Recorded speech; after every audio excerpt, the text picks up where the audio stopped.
What is going on, everyone? Chrome on Rust here, back again. We have some Diablo 3 content going on for you. Today we're going to be reviewing the top 3 builds that I've come to find to be the best for each one of the followers. So we have the Templar, we have the Scoundrel, and we have the Enchantress. That is not the Enchantress, that is a merchant. That is not the Enchantress either. That is the Enchantress, the lovely lady over there. So I'm a gentleman. Let's go ahead, kick things off, start out with the ladies. Hire a lady. Let's hire a lady. And we're going to be looking at the gear first and what you're going to be wanting to use for pretty much each one of the followers. There's going to be a few exceptions, but I'll talk about them along the way. So for rings, I just got high attack speed. For the amulet, I did the same thing as well, but you see there's that adds 5% to cold damage. If you don't know what elemental damage is going to do for like physical and basic attacks, it's going to have a chilling effect on monsters. And what that's going to do is it's going to slow them down. So if a weapon, like I'll just say the Scorn here, you see how it has minimum damage and maximum damage? That'll actually be adding 5% to this weapon as well. Some other things, just like with your own player, you're going to want all the good stats. You're going to want average damage. You're going to want your main stats such as intelligence and vitality if we're talking about the Enchantress, the Scoundrel's dex, Templar's strength. But life on hit's great. Really, you're going to want survival stats. That is going to be key. If they're not surviving, they're not going to be able to help you out. Same thing with the follower items, the special follower items. Same thing. Int, vit, all resist, life on hit, all that good stuff. So we will go ahead. We will start out with the Tormentor, and it is coming in at number 3 for the Enchantress. Something else before I get started, I'll go ahead and talk about this. Force Push and Erosion are going to be proccing the effects of your weapon. So in this case, chance to charm. If she does their Force Push, that has a chance to charm. Or if she does Erosion, that would have a chance to charm. Or if we were looking at a different weapon over here, like the Maximus, chance to summon a demonic slave when attacking, those would also have a chance to proc off that as well. So let's go ahead and get things started. Enough John. I guess it doesn't really matter where we start. I do like to keep depths, so we will go ahead, start in level 2. Once again, this is the Tormentor, and it is going to be giving her a chance to charm. And you're going to see like a little blue swirly thing if she ever does charm. And the chilling effect there, when the monsters slightly turn color, that is how you know the chilling effect has hit. And that guy there, he is charmed. And what a charm will do is it will force the enemy to attack their allies. So let's see if we can get her to do it one more time here. You can see it's not like a 50% proc chance or anything. May not even be a 20% proc chance. Should be able to do it here in just a second. I've just wiped him out. Come on, charm. Do it. So not all the time will it take this long. There's a charm. He's just attacking his buddies. He doesn't know what's going on. He is dazed. He is confused. That is number 3. It is the Tormentor. Let's go ahead. We'll go with the Scorn. This is coming in at number 2, and why a Scorn is great, besides the huge damage that you can get on him, is going to be the bleed chance. So even if you don't have a good Scorn, you can still get it to do some pretty decent damage, as we'll see here in just a second. So she just force pushed, you just saw. She's just bleeding them. She's dropping them way faster than with the Tormentor. I'm not even have to deal any damage. They are taking me down there a little bit. And she just dropped an entire mob. And that is why the Scorn comes in at number 2 for the Enchantress. But number 1, everyone's favorite, is going to be the Maximus. And while it doesn't do huge damage, they can do pretty good damage. You see here I got this one with life on hit and intelligence, so I was kind of lucky there. But the thing that everybody loves is the chance to summon a demonic slave when attacking. What he is going to be doing is he's going to be having a link between the Enchantress and the demonic slave. and he's like a tank as well. So it's like a fire chain. As you see there, fire monster, and I was standing right there, I'd be getting dealt damage just like on an elite pack. You can just see together they are just rocking house. Go ahead, show it off one more time. Get rid of these exploding guys. Get out of my face, bud. Alright. There we go. Maybe try to get something in between the follower and that fire chain real fast. They will follow me. They don't want to. But yeah, it's going to be dealing damage. There you go. Ticking for a little over 1,000 to 1,500 damage per tick. She does summon it pretty often as well. There it is. It is back up. It had already dropped. And that is why, for number 1, the Maximus is going to be your key to your lady. That's how you get the ladies. Put on a Maximus. Alright guys, we're going to go ahead. We're going to move to the next follower.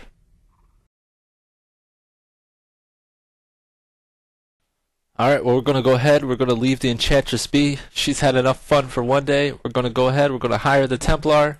He's going to be our next choice. Some of his weapons that he has aren't going to be that exciting, but in my opinion, he does have the best build out of all of them. But we can't start there. First, we have to start at number 3. And number 3 is going to be the Azarath. Go ahead, equip that. We're going to be reusing and recycling our same items. And what the Azarath is going to be doing is it has chance to freeze on it, and it has really high attack speed. So I do believe they show attack speed in here. So yeah, you can see we have them up to 2.21 attack speed, which is pretty fast for attacks per second. So let's go ahead, we'll test it out, hit our teleporter, just start right where we left off, find some monsters. There you can see he's frozen. Monsters, that is. It doesn't do huge damage, and that's why it's coming at number 3, but you can see how fast he is attacking. So for elite packs, oh, there's an elite pack. Speaking of elite packs, let's say we just got him down to like one guy here. Oh, I'm frozen. So go ahead, we'll drop these elite packs down till there's like one of them. Try not to kill them all. Say this was like a... well, I killed him. Okay, but let's just say if that was like an elite pack or a boss, this will actually be pretty good on a boss or an elite pack. That's number 3. We're going to go ahead. We're going to move on to our number 2 item. And before I do that, I will show you the shield. While this isn't the best shield, it's just kind of fun. The lidless wall. It has a chance to shield when enemies hit him, or if you were wearing it, it'd be the same thing. It's exactly like the shielding affix for elite packs. So next is going to be the Echoing Fury. Has good damage, but you can get one with really high fear chance. So that's why this is coming in at number 2. And as you can see, compared to the Enchantress, just not as cool. It's not at all. So he does have that chilling effect, just like the Enchantress did. And there that guy goes, he runs away. This is also going to be good for like single target packs, whether it be like on bosses or elite packs. Like, just say if that were an elite and I were a kiting build or whatever, you know, I'll just sit back, I'm shooting. He's just going to keep him away the entire time. Look at that. I can even shoot with the bar because of my Hellfire ring.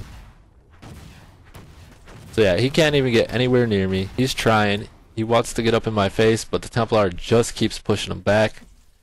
So that is why the Echoing Fury is coming in at number 2.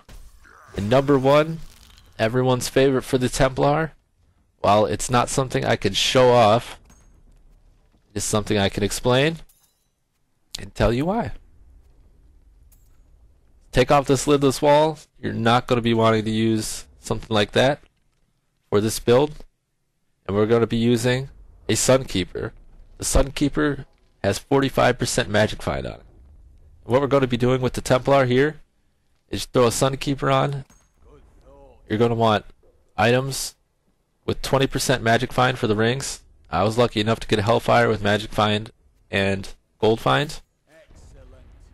And you're going to want your amulet with 25% magic find. And for the shield, same thing. High magic find. If you can, gold find, great. Gold find's not as important, but you can get them up to 30 additional magic find, and that is added to your total as it says there. So I'll pull this up.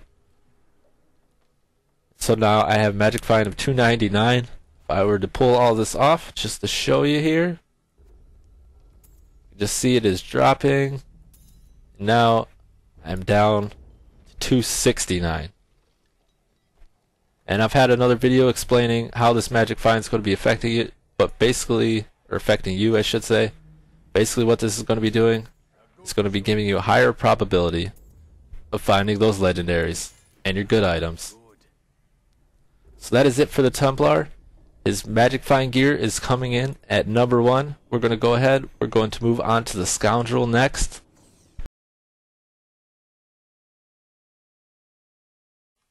Alright, so last but certainly not least, we have the Scoundrel. And the Scoundrel is going to be arguably one of the best followers. It's really just going to kind of depend on what class you are, and personal preference will be the biggest issue. So once again, same gear, recycle, renew, and reuse. That's our attack speed gear. And coming in number 3 is going to be our mana core, and the reason it is the mana core, other than the reason that there's not a whole lot of option when it comes to the Scoundrel, but he does have some of the best options, so it's not going to matter. Mana core is going to be able to get up to 2 sockets, and its crit hit damage will be able to get even higher than this 66%, and the damage itself is going to be able to get at least 200 more damage. I'm not sure exactly how high they can get, but it gets really high. So for the Scoundrel, it's going to be all about crowd control. Not so much with the mana core, but for our next 2 weapons, number 1 and number 2, you're going to want crowd control. So we have crippling shot, it's going to be slowing targets. We have dirty fighting, it's going to be blinding targets. And we have multi-shot, so he's going to be able to shoot 3 projectiles. Let's go ahead, forget all that. We'll move on to some fighting. See this mana core in action. Like I'm saying, he's not going to be doing huge damage here, but if you were to spend a lot of money, you could make him do insane damage. You can see there he just wiped out that mob. I realize it was only one of them, but for me not having to do anything, that is pretty nice. So that is why the mana core is going to be number 3. Number 2 is an interesting feller. It's going to be the Wind Force. The Wind Forces can get up to 50% chance to knock back on a hit. This is where all that crowd control stuff is going to come in. Let's go ahead, try to find some mobs here. There's one. Oh, there's a few. That'll be good. They're pretty fast. They're going to be coming at me. So if I'm a kiting build, say I'm just sitting back here, I'm on my demon hunter, I'm shooting him, and he just keeps pushing them back, They want to get close, they can, but it's not going to be easy for them. He just keeps pushing them back. I'm on my demon hunter or my kiting wizard. I'm just sitting here. I'm not even having to run back and forth. Just every once in a while, come back. Guy like this, just drop him. That is why the Wind Force is going to be coming in at number 2. And for number 1, it's going to be arguably why the Templar, or why the Templar is arguably, I should say, one of the best followers. Is going to be because of probably should have studied how to say this, but I'm going to go ahead, give it a shot. Why not? Alright, Brisa du Kianan. Alright, that sounds pretty good. We're going to stick with it, but anyways, it's going to be able to get up to 15% chance to freeze on hit and 75% chance to pierce. Now the pierce is going to be great, but not as important. Really going to want that 50% chance to freeze on hit. I only got one with 7.2. This was like 8 mil or something like that, I think. And I wasn't going to go ahead and spend like the 200 mil plus just to get one with 50% chance to freeze on hit. Well, for one of the reasons, because that's a lot of gold. But for the other reason, is Blizzard is talking about, in one of their upcoming patches, to have items like this drop an Inferno, so you'll be able to get them with level 63 affixes. So they're just going to be blowing these ones out of the water with damage. So if you can hang on and you can wait, I would recommend waiting, saving your money, because these are going to be dropping like candy, just like all the other legendaries. So you can see he's chilling, he's freezing, he's slowing, he's blinding. Did want to find a little bit of more pack. Just go ahead, show this off just a little bit. There's a few guys. Let them come out of here. If my Scoundrel doesn't slow them or freeze them or blind them too much, they will be coming through here. This is going to be why the Brisa du Kianan, I could be not saying that right, is going to be coming in at number 1 for the Scoundrel. That freeze chance, just imagine him freezing twice as much as he is already. You can see the pierce shots just going through him. It's just going to be crazy, crazy exciting. So if you are looking to do the Scoundrel, I would recommend a Wind Force for now. And get that cold damage, whether it be SOJ, Stone of Jordan, or the like Talroch's Allegiance that has the cold damage on there. That's what I would get if I were doing a Scoundrel right now. Well, alright guys, thank you for watching. I hope this content helped. If you have any comments, please do go ahead and leave them. Like, subscribe, all that good jazz. I did actually do a lot of testing, and I wanted to be able to throw that coverage in here. So I am going to go ahead, throw it at the end of this video. If you'd like to stick around and see all the other weapons that I was able to test, go ahead and do that. But it kind of would have made this video a little bit too long and would have strayed away from like my main points. Wanted to show you guys the best weapons out there for your followers. So alright, I'm out of here. I'm Chrome on Rust. This is Core Expert Gaming, and you guys all have a great day.